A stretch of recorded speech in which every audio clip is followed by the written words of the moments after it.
I was 10 the first time I saw the photograph. It was tucked behind the frame of my mother's wedding picture. A boy, maybe 6 or 7, standing on our front porch in the same red overalls I remembered wearing as a child. Only, it wasn't me. His eyes were too dark, his mouth too tight, and written on the back in my mother's handwriting, Elliot, last day. I never knew an Elliot. But the moment I touched that picture, something inside me cracked, like a door unlocking to a room I didn't know existed. A room that smelled like bleach, echoed with screams, and whispered things I wasn't ready to remember. The attic was always hot in July, even with the fan running. Dust danced like snowflakes in the light, slicing through the slats, settling on the cardboard boxes I hadn't opened since Mom died. I hadn't planned to come up here. But grief is strange. It drives you into corners you swore you'd never touch. I sat cross-legged, thumbing through old yearbooks and school papers. Then I found the photo album. Not the big one we kept in the living room with the Christmases and birthdays. This was smaller, faded blue leather, the kind someone might hide. The first few pages were unremarkable, blurry vacation shots, a few of Mom and Dad younger than I remembered. Then the wedding picture. I don't know why I lifted it, why I touched the edge of the frame. But there it was, tucked behind it, like a secret. The boy in the photo wore red corduroy overalls. My overalls, my front porch. His posture was stiff, his expression strange, not sad exactly, but hollow. He stood with his arms hanging straight down, fingers curled slightly inward, like he didn't know what to do with his hands. I flipped the photo over. 3 words written in neat cursive, Elliot, last day. I blinked. My skin went cold. There's no Elliot in our family, none of the cousins, no neighbors. I know this porch. That's our mailbox. That's the chipped step Dad never fixed. And those overalls, I remember wearing them. I have pictures of me in them. I stared at the boy's face. The longer I looked, the more wrong it felt. There was something in the eyes, not quite fear, but something worse. Resignation. Like he'd already given up. My phone buzzed in my pocket. A text from Lydia, my sister. Found something in Mom's safe. We need to talk. I hesitated. The attic felt smaller suddenly, the air thinner. I tucked the photo into my pocket and climbed down, every creak of the ladder sounding too loud. Downstairs, the living room was still and warm. I sat on the couch and zoomed in on the photo with my phone. His features were sharper now, a faint bruise on the temple, almost healed. A small scrape on the chin. I hadn't noticed before. It looked like he'd been in a fight or something worse. I called Lydia. Hey, she said. You're not going to believe what Mom had locked away. I swallowed. You first. There was a pause on the other end. Then she said quietly, Did we have a brother? My heart stopped. What? A brother, she repeated. Elliot, there's birth records in the safe, but no death certificate. Just a date and a photo. He looks like you. Too much like you. I said nothing. I couldn't, because I had a memory. A flash, sudden and sharp, of standing in the hallway at age 5, holding someone's hand, and then nothing. Just the smell of bleach and screaming. Lydia lived an hour north in a converted farmhouse with too many stairs and too little insulation.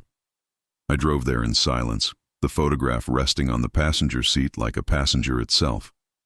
Every red light felt too long. Every glance at the photo brought back that strange feeling, like I was on the edge of remembering something my mind had buried deep for a reason. She met me at the door in sweatpants and an old college hoodie, her face pale, eyes too wide. You brought it? She asked. I nodded and handed her the photo. She looked at it for all of 3 seconds before she whispered, That's him. That's Elliot. We sat at her kitchen table. The box sat between us, an old metal cash box, like the kind used at yard sales, now pried open and stuffed with yellowed papers. Lydia pulled out a birth certificate first. Elliot James Warner, born November 2, 1988.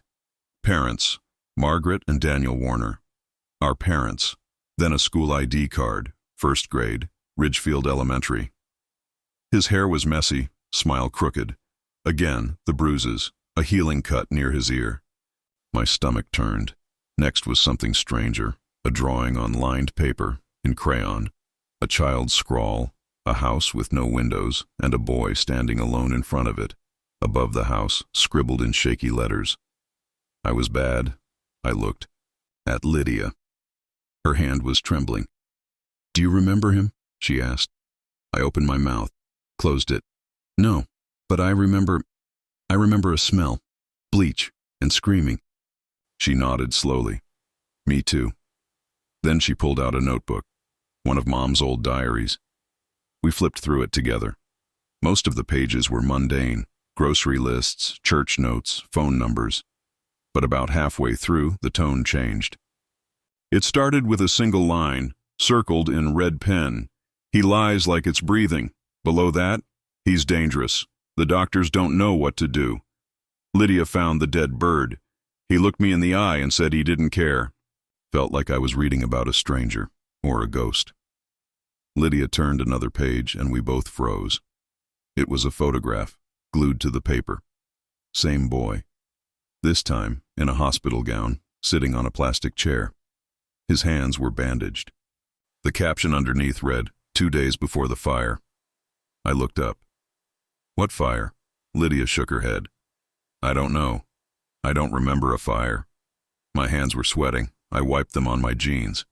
Something wasn't right. The memories didn't match. The timeline felt wrong. I looked at Lydia again. "You said there was no death certificate." "Nothing. Just the birth records, this notebook, and a date written on the back of one picture. March 12th, 1995. I did the math. That would have made him 6. I was 5. A sudden pressure built behind my eyes. Not pain. Something else. Like a wave. Pressing in from inside. "I think we need to go back," I said. "To Ridgefield. See if anyone remembers him." She nodded. "There's something else. One more thing in the box." She pulled out a small envelope. On the front, in Mom's handwriting, "Do not show to them until they're ready." Inside was a cassette tape. Lydia stared at it. "Do you still have Dad's old player?" I nodded. My voice barely came out.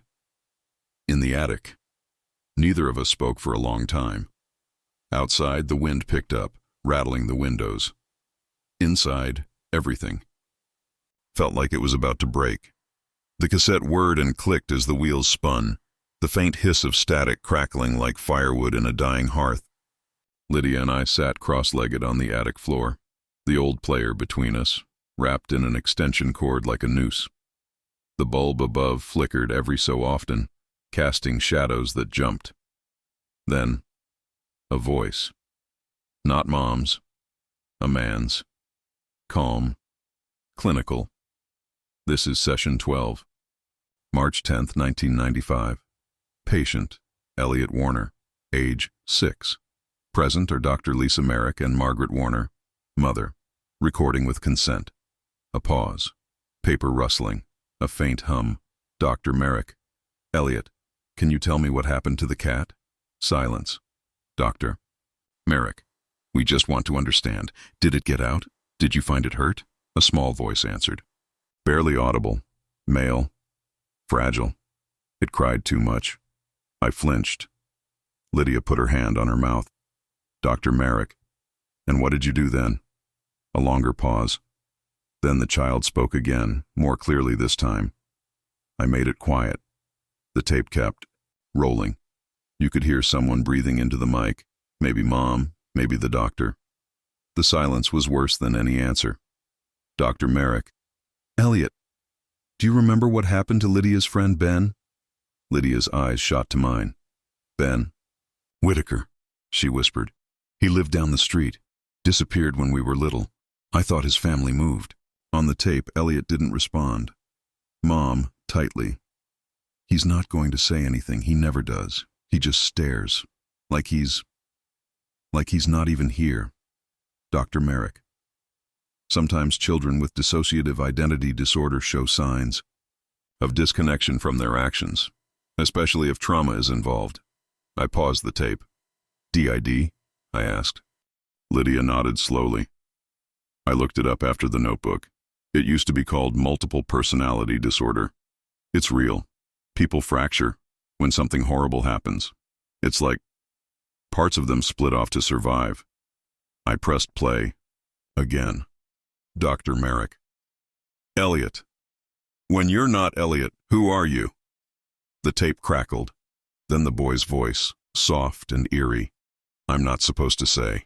Dr. Merrick. Why not? Elliot. He gets mad. A sudden shriek of microphone feedback. I jumped. Then silence. The tape kept turning, but there was no more sound. I ejected it. The reel inside was warped. The magnetic strip bubbled slightly, like it had been heated. What the hell did Mom do to him? I whispered. Lydia was staring at the attic wall, unfocused. Do you remember the basement? She asked. I did. Dim, cold, unfinished. Dad kept tools down there. Sometimes I'd sneak down to look at the jars of nails and screws. I remembered standing in the dark once, unable to find the string for the light. But now something new stirred, a memory I didn't know I had. A door, at the very back of the basement, padlocked. Thick white paint over the frame, and something behind it. Breathing. Lydia stood. We need to go to the house. It had been empty since Mom passed. The realtor hadn't listed it yet. We packed the tape, the notebook, the photo, and we went home. Neither of us said it out loud, but we were both thinking the same thing. What if Elliot never left? What if something of him, or someone, was still waiting? The house felt like it was holding its breath. I hadn't stepped foot inside since the funeral. Everything looked the same, but wrong. Like the wallpaper was too quiet, the photographs too posed. A place pretending to be normal. Lydia hovered near the door, arms crossed as I reached for the light switch. It flickered, then held. The basement door creaked open with a sound like a groan. We descended slowly, each step groaning beneath our weight. The smell hit first, mildew, rust, and something older. Something like damp wood and time. The floor was cold concrete, scattered with old boxes and cans of paint. The far wall was darker than I remembered. Or maybe it was just the shadow the locked door cast. It was still there, white paint cracked like old skin. The padlock, large, rusted, hung like an accusation. I turned to Lydia. Did you ever wonder what was back there? She nodded. I asked Mom once. She slapped me. I stepped forward. My fingers grazed the lock. Cold. Real. We didn't have the key, but Dad had always kept bolt cutters in the shed. 5 minutes later, I was back, metal clanking against my leg. Lydia watched from the stairs as I slid the blades around the shackle and squeezed. The snap echoed like a gunshot. The door creaked open an inch on its own, like something behind it had been leaning forward, waiting. We paused. I reached for the string overhead and pulled. The bulb flickered on. Dim, yellow. The room was small, 8 by 10 maybe, cement walls, no windows, and in the center, a child's metal bed frame. No mattress, just leather straps on each corner, a stained pillow, a baby monitor on a shelf, long unplugged. Lydia gasped. I stepped in, heart pounding so hard I could feel it in my teeth. On the wall were crayon drawings, dozens of them. Some cheerful, suns, trees, stick figures. Others, not. One showed a house burning. Another had a figure with no eyes. And one, over and over again. The word bad in thick red lines, sometimes spelled right, sometimes not. In the corner sat a box. Inside, toys, a stuffed rabbit missing an ear, matchbox cars, and a notebook. Not Mom's, a child's. I opened it. My name is Elliot. I was bad. I hurt them. I don't want to be here. But he says I have to stay. Page after page, repeating versions of the same, sometimes scrawled in huge, wild letters, sometimes neat, sometimes with drawings of stick figures crying or burning. Lydia knelt beside me. Her face had gone pale. This is a holding cell, she whispered. They locked him in here. I nodded, throat tight. They tried to erase him. The light flickered again. I turned toward the door, but something else caught my eye. Under the bed. I crouched and pulled out a small plastic recorder, one of those cheap red Fisher-Price models. I pressed play. A boy's voice whispered, "You're not real, I am. You took my name." Click. Darkness slammed down. The bulb above burst with a pop, plunging us into blackness, and from the far corner of the basement, past the open door, came a sound I hadn't heard since I was 5. A soft, wet giggle. Lydia screamed, not loud, but sharp and guttural, the kind of sound a body makes before the mind has time to understand. I grabbed her wrist and pulled her out of the room, slamming the door shut behind us. We stood in the dark, backs pressed to the wall, both of us gasping. The silence returned. Too complete. Not even the creak of pipes, just a deep, waiting stillness. "What was that?" Lydia hissed. "I don't know," I whispered. "It sounded like, don't say it." But we were both thinking it. The giggle had come from somewhere else. Somewhere that wasn't inside that room. We didn't sleep that night. We sat in the living room, every light in the house on. The photograph lay on the coffee table. The notebook, too. I stared at that boy's face and tried to make it match anything in my mind. A birthday, a fight, a voice. But it was like trying to catch smoke. At some point, Lydia dozed off. I didn't. Something about the recorder's message kept replaying in my head. "You're not real. I am. You took my name." By morning, I couldn't sit still. I went back, down to the basement, this time alone. I needed answers. Needed something solid to hold on to. The door to the hidden room creaked open again. Dust swirled in the weak light from the flashlight I brought. I knelt beside the bed, scanning every corner. Nothing new. But then I noticed the floor. One corner of the concrete slab was different, cracked, slightly raised. I pressed my fingers to it. Hollow. I ran upstairs, grabbed a crowbar, and came back. It took everything I had but the concrete. Chipped and splintered until finally, with a metallic scrape, I uncovered a rusted metal hatch, bolted shut. Heart pounding, I unfastened the bolts. The hatch opened with a shriek. Inside was a wooden box, locked but not difficult to break, and inside that, bones, small, child-sized, and a second photograph. The same boy, Elliot, only this time he wasn't on the porch. He was lying in the back seat of a car, eyes closed, skin pale. A date scrawled across the bottom in black Sharpie, March 12th, 1995. I staggered back, bile rising in my throat. I nearly tripped over the bed. I crawled back out of the hole, slamming the hatch shut. When I returned upstairs, Lydia was awake, staring at the photo on the table. "I remember something," she said softly. "I don't know if it's real. But I was in the car. Mom was driving. And you—" She stopped. "What?" "You were in the back with me. But you were different. Quiet. You just kept whispering one thing over and over." "What did I say?" She looked up at me. Her eyes were full of something I hadn't seen before. Fear. "You kept saying your name wasn't Daniel." I froze. "That's not possible." She nodded slowly. "You said, 'I'm Elliot. I'm still here.'" I didn't sleep again. How could I? I sat on the porch, staring out at the street where nothing had changed in 30 years. Same cracked sidewalks, same mailbox leaning sideways at the curb. But everything inside me had shifted. The bones in that box, the photo of the boy in the car, the whisper from Lydia. "I'm Elliot. I'm still here." But that wasn't possible. Was it? I tried to remember birthdays, holidays, scraped knees. I could picture them, but they were all hazy, like someone else's dream. My earliest memory had always been of standing in the backyard, watching the neighbor's dog dig. I used to tell people I was 4, but now I wasn't sure. That memory belonged to me at all. Back inside, Lydia was pacing. "I looked up the fire," she said. "Ridgefield, 1995. March 12th, house fire. No deaths reported, but—" She held up her phone. "The address? It's ours. Someone wiped the record after. No names attached." My mouth went dry. "You think they faked it? Our parents?" She nodded. I think they tried to make Elliot disappear, but maybe they didn't bury him. Not really. I didn't want to say it out loud, but I felt it. In my chest, in my skin. A slow unraveling. Lydia, I said, what if I'm... Not me. She sat down hard on the couch. What are you saying? What if I was Daniel?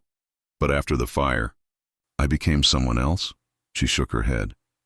That doesn't make sense. But I wasn't so sure, because I remembered something now. Clear as day, something I hadn't told her. I remembered standing in front of a mirror. Age 6, maybe 7. Touching my face over and over as if it didn't fit. I remembered whispering, "That's not me. That's not me." And then, nothing. Like someone else stepped in. I went upstairs. To the bedroom that had been mine, or his, or both. I opened the closet. Behind the old clothes, I found it. A box I hadn't touched in decades. Inside were drawings. Mine, except they weren't. A boy standing beside a smaller boy, both with the same face. One smiling, one crying. The words "we share," written over and over. Another drawing showed 2 names, Elliot and Daniel, scratched into opposite sides of a heart. Then at the very bottom, a piece of construction paper.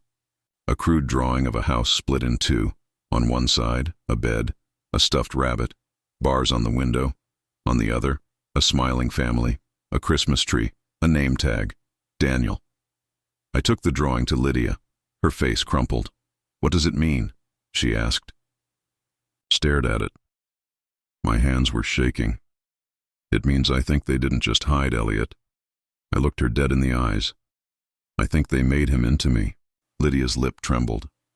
"But how could they? They couldn't handle what he'd done, what he was.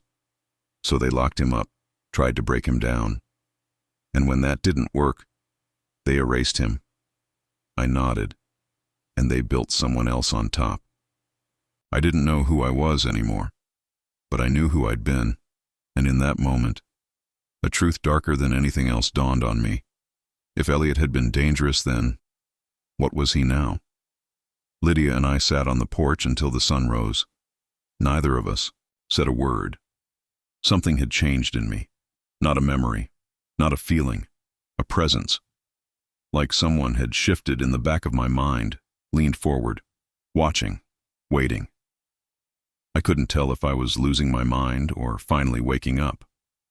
We went to the police that afternoon, brought the bones, the drawings, the photograph. They took everything seriously, quietly, like they already knew the kind of story this would become. A detective named Rivas promised to run DNA, check the property records, follow up on the medical logs. But there was something in his eyes I didn't like. Not disbelief, but fear. As if he'd seen something like this before. That night I couldn't stay in Lydia's house. I drove. For hours. No destination. I just kept moving, as if momentum would keep me from falling apart. I pulled over somewhere outside Salem, Oregon, on an old logging road I barely remembered taking. And suddenly, I did remember. The ride. The car mom's hands shaking on the wheel. Me, Elliot, muzzled in the back seat, wrists raw from the straps. Lydia, eyes wide and silent beside me. We were being taken to the new place. A clinic. Somewhere they help boys like you. But we never made it. The fire happened first. I remembered the smell. Smoke, burning rubber, hair, and one voice inside me saying, "Let me drive. I'll make it stop." I gripped the steering wheel so hard my knuckles popped. The windshield reflected my face, or maybe his. Then my phone rang. "Lydia," I answered. "They found something," she said, voice hollow. "Daniel Warner died in that fire." I froze. "They ran the DNA on the bones. That's not Elliot." "What?" "It was Daniel in the car. You are Elliot." The road spun. My breath caught. "That's not possible," I whispered. "It is," she said. And then softer, "I'm so sorry." I dropped the phone. The world tilted, because I remembered the heat of the flames. The sound of breaking glass. I remembered crawling out of the wreckage, alone, and then being told my name was Daniel, and wanting so badly to believe it, to be good, to be loved, to not be the boy locked in a basement, whispering to a stuffed rabbit drawing houses with no windows. They let me become him. They gave me his name. They taught me his birthday. They looked into my face and said, "You're not Elliot. You're Daniel now." But I wasn't. I was still me, and he had never left. Not really. I looked in the rearview mirror. The face staring back wasn't mine. It wasn't Daniel's. It was a boy, maybe 6 or 7, wearing red overalls, his mouth a tight line, his eyes too, dark. He blinked once, slowly, and smiled. Then the mirror shattered.